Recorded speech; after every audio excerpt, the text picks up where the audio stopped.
Welcome, everyone, to the Meaningful Hearts podcast, where we discuss the everyday questions that make us or break us if we let them. With your hosts, Drew and Daniela. Take our hands and let's walk this journey together.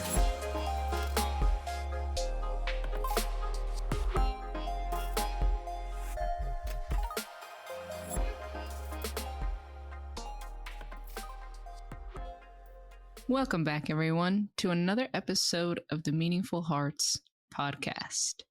Today's topic is nonverbal communication. What does it do for us? Why is it important? And how does it help us build more meaningful lives? Drew, what are your thoughts? Well, nonverbal communication is important when you're sitting there listening to somebody or maybe conversing, and you might give them a good impression that you're listening and you care, or you don't. I think it's to be mindful in all scenarios of communication to help people feel comfortable when they are expressing themselves to you or you're expressing yourself to them. I think that it's a long time coming for me, realizing how important it is, because I've given a lot of people the wrong impression about me. How do you mean? I guess maybe the way that I was sitting, or maybe crossing my arms. And it wasn't because I didn't care about what they were saying. It was more of a comfort thing for me. Or maybe at times where I was expressing or explaining myself to someone, and I talk with my hands a lot. And that tends to be considered not good etiquette to speak with your hands. But I never thought it was a problem my whole life. I've done it. Friends, family, it's kind of how we talk to each other. So I thought, hey, that's just normal. You know, you're using your hands to signal and express what the story is about. But it also can seem, I guess, a little hostile to some people. Like, whoa, it's very intense. You're in my space. Get out of my space. Too much of my space. I think you touched on some pretty good points. No pun intended. Nonverbal communication definitely is helpful in showing or seeing if you're listening to somebody, or showing if you're listening to somebody and seeing if somebody is listening to you. And it definitely does play a role in how people interpret.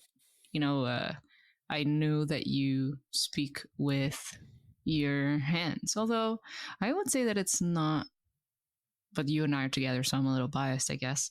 I wouldn't say it's like over the top, like get out of my space. I think what I would like for you to elaborate a little bit more on is the habit that you formed of watching your own expressions when you're speaking.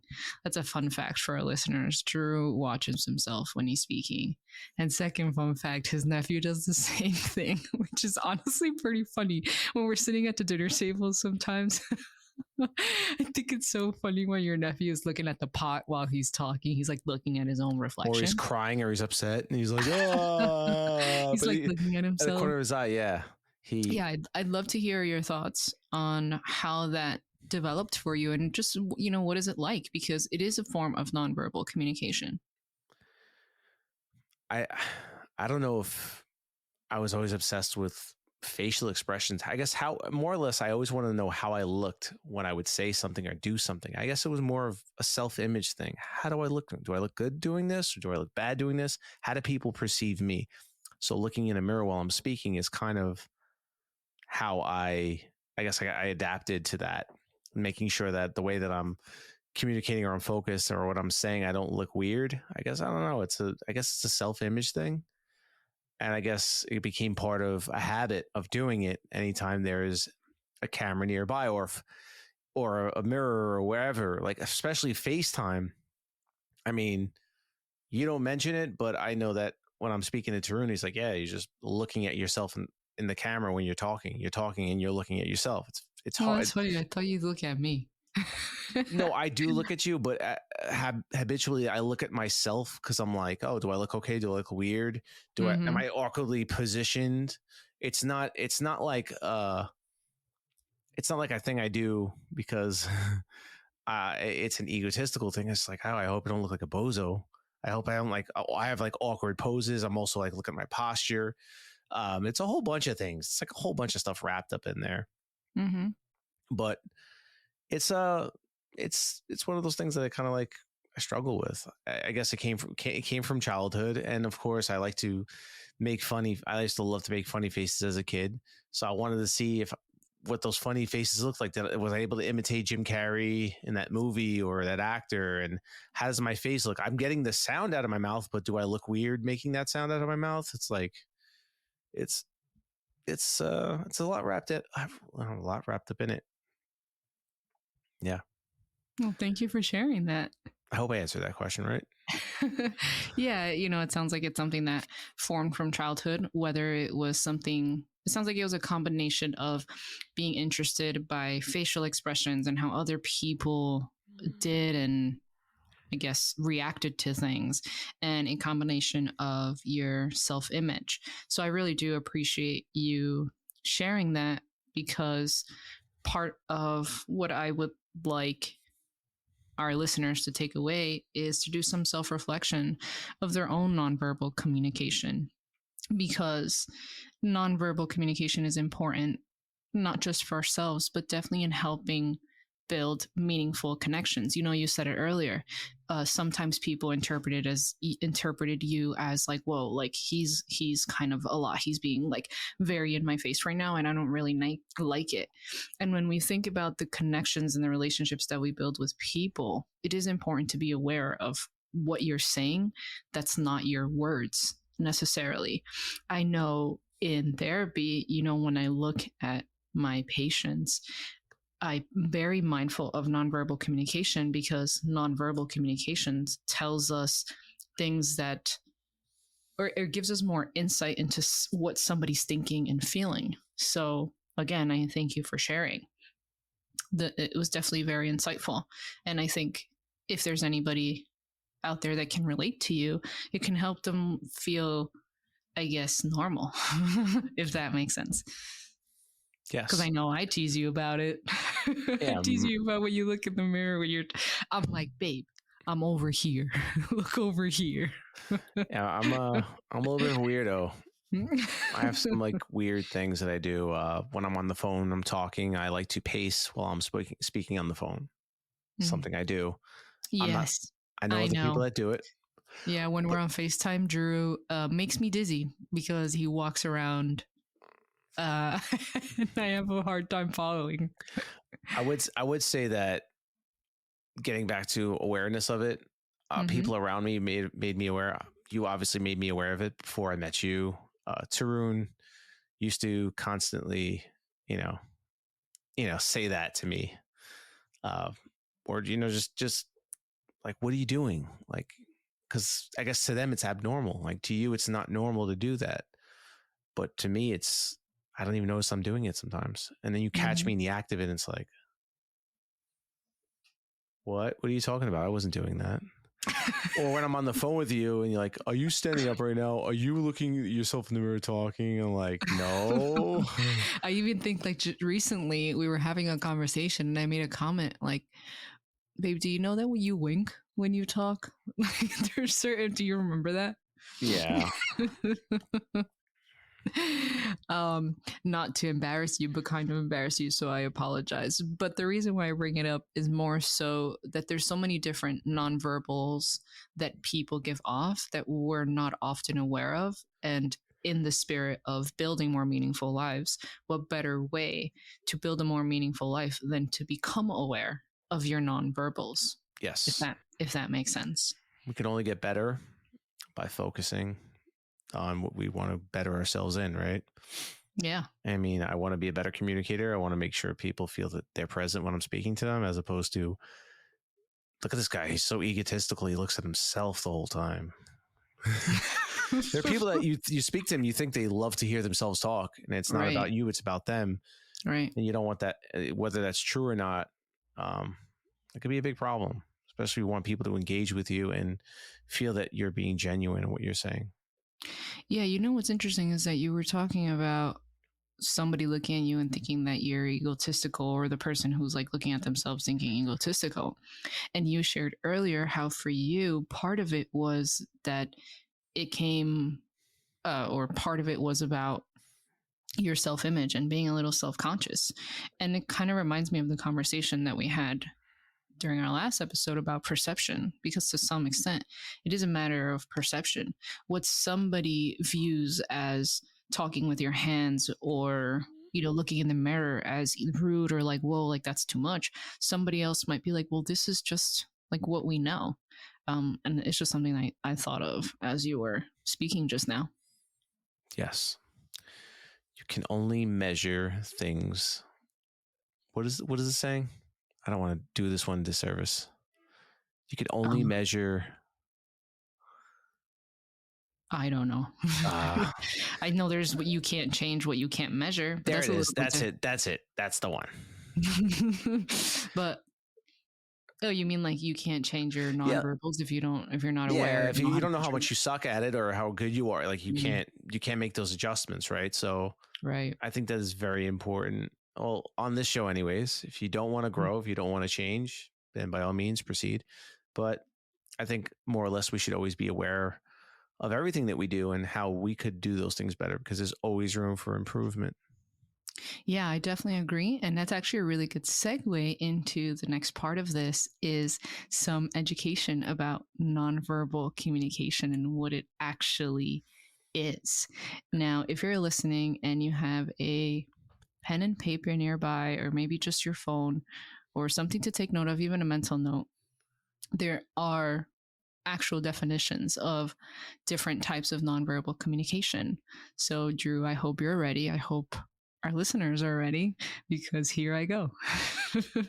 And she's got a printout. Yeah, I do have a printout. I have notes. I take notes as Drew's talking. That's part. I don't know if that would be considered nonverbal communication, but maybe, because me taking a note of what Drew's saying, or making it a point to have something, that's how I show up. So maybe. But yeah. So the first form of nonverbal communication is facial expressions.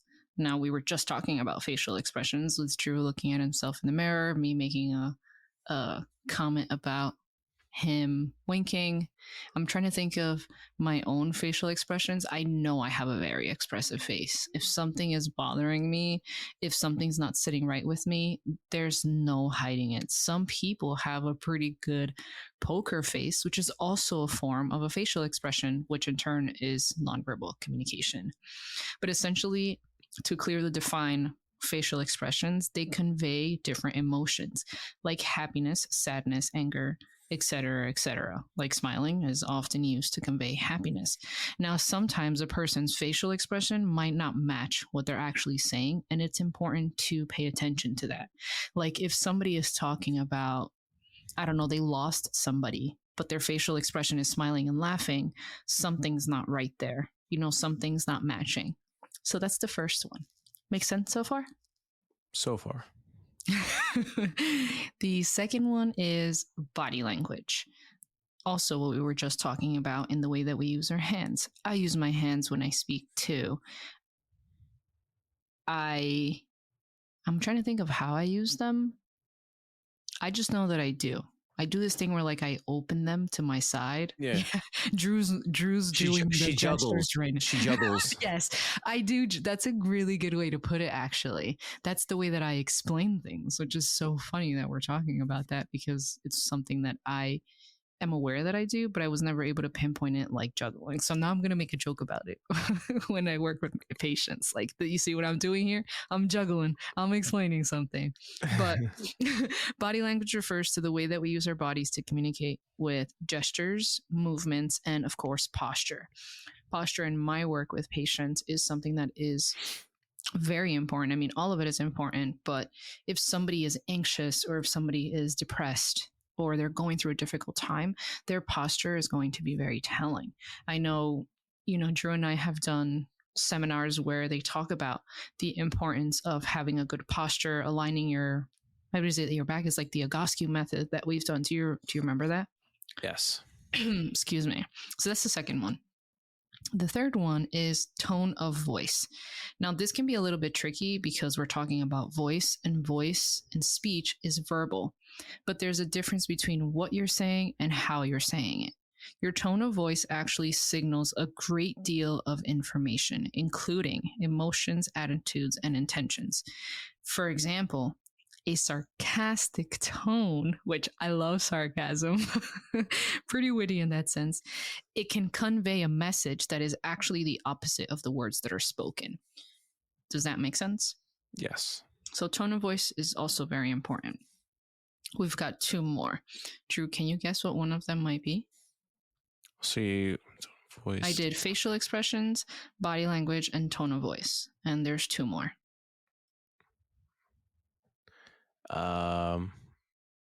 You said facial expressions? I did. That was the first one. Voice. Well, eye contact? Yeah, eye contact. That's exactly right. So, eye contact can express a number of things. It can convey a sense of trust, interest, or even intimacy.